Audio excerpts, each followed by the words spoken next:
আসসালামু আলাইকুম ওরহমতুল্লাহি ওবরাকাতুহু। হামিদাও ওয়া নুসাল্লি আলা রাসূলিহিল কারীম, আম্মা বা'দ। ক্বালা রাসূলুল্লাহি সাল্লাল্লাহু আলাইহি ওয়াসাল্লাম, আল ঈমানু বিদ'উন ওয়া সাব'উনা শু'বাহ, ফাআফযালুহা লা ইলাহা ইল্লাল্লাহ, ইমাতাতুল আযা আনিত তরিক ওয়াল হায়াউ শু'বাতুম মিনাল ঈমান। প্রিয় উপস্থিতি, আজকে আমরা ঈমান নিয়ে আলোচনা করার চেষ্টা করব। সমাজে আমরা অনেক ধরনের আলোচনাই হয় আমাদের মাঝে।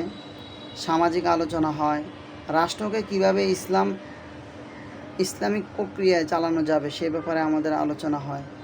আমাদের সকল সেক্টরে, সকল নামাজ রোজা সব কিছুর ব্যাপারে আমাদের মোটামুটি আলোচনা হয়। কিন্তু দুঃখজনক বিষয় হলেও সত্য যে আমাদের মাঝে ঈমানের আলোচনা খুবই কম হয়, যা সবচেয়ে বেশি হওয়ার দরকার ছিল। অথচ আমাদের মধ্যে এই জিনিসের আলোচনা, এই ঈমানের চর্চাটাই আমাদের মধ্যে সবচাইতে কম হচ্ছে। তাই আসুন আমরা একে অপরের সাথে ঈমানি আলোচনা করি।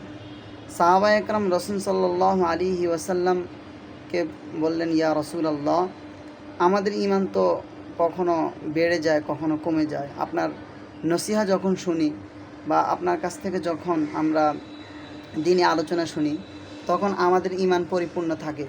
কিন্তু যখনই দ্বীনি আলোচনার বাহিরে আমরা চলে যাই, তখন আমাদের মধ্যে ইসলামিক আমলের যে একটা আগ্রহ, সেই জিনিসটা আস্তে আস্তে কমে যায়।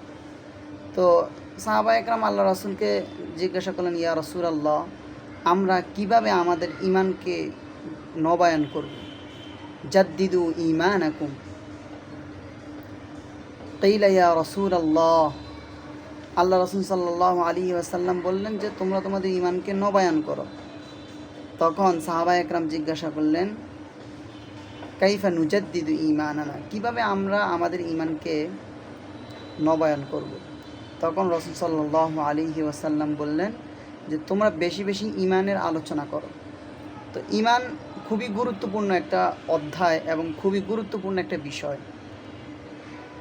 আমরা সকলেই জানি আবু তালেব আল্লাহ রাসূল সাল্লাল্লাহু আলাইহি ওয়াসাল্লামের এমন একজন চাচা ছিলেন। আল্লাহ রাসূল সাল্লাল্লাহু আলাইহি ওয়াসাল্লামের জন্য তিনি এতটাই ত্যাগ, এতটাই তার জন্য করেছেন যে আমার মনে হয় যে তিনি যদি ঈমান আনতেন তাহলে তিনি সর্বশ্রেষ্ঠ মুসলমান হতেন, আমার মনে হয়। কারণ হচ্ছে যে আল্লাহ রাসূল সাল্লাল্লাহু ঈমানের একটা গুরুত্বপূর্ণ বিষয় হচ্ছে যে রাসূল সাল্লাল্লাহু আলাইহি ওয়াসাল্লামের ভালোবাসা দিলে লালন করা। এবং আবু তালেবের ভালোবাসার কোনো কমতি ছিল না, এক কথায় বলতে। এবং আল্লাহ রাসূল সাল্লাল্লাহু আলাইহি ওয়াসাল্লাম তার চাচার জন্য এতটাই কেঁদেছেন, যা আসলে এই মুহূর্তে বলে শেষ করা সম্ভব নয়। আপনারা হয়তো অনেকে জানেন যে আবু তালেবকে যখন তার দাসী রাসূল সাল্লাল্লাহু আলাইহি ওয়াসাল্লামের আগমনের বার্তা দিলেন, সুসংবাদ দিলেন, তখন সে তার দাসীকে আজাদ করে দিলেন। এতটাই আল্লাহ রাসূল সাল্লাল্লাহু আলাইহি ওয়াসাল্লামের জন্মের আনন্দ তার ভিতরে ছিল। তো তারপরেও তিনি জাহান্নামে যাবেন বা জাহান্নামের শাস্তি তাকে ছাড় দেওয়া হবে না। তার কারণ কি? তার কারণ হচ্ছে যে তার ভিতরে ঈমান ছিল না।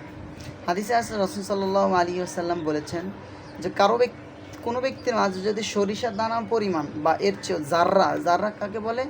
জাররা বলা হয় সরিষার দানাকেও যদি 1000 ভাগ করা হয়, 70 ভাগ বা 70,000 ভাগ, এক একজন এক একভাবে জাররার বর্ণনা দিয়ে থাকেন। অর্থাৎ পৃথিবীর সবচাইতে ছোট থেকে ছোট অংশ বা ছোট থেকে ছোট পরিমাণ যদি কারো অন্তরে ঈমান থাকে, আল্লাহ সুবহানাহু ওয়া তাআলা তাকে তার ঈমানের বদলতে জান্নাত দান করবে।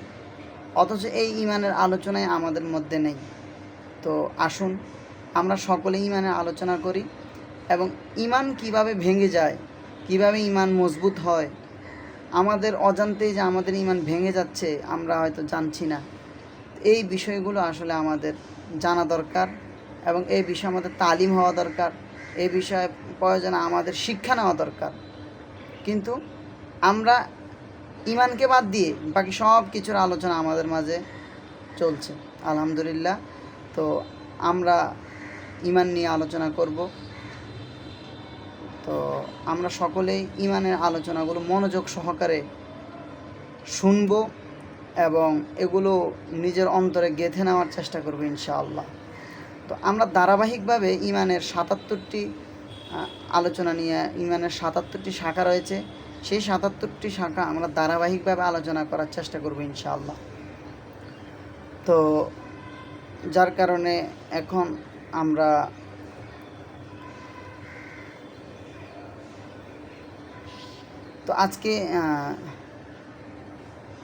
আজকে এতটুকুই।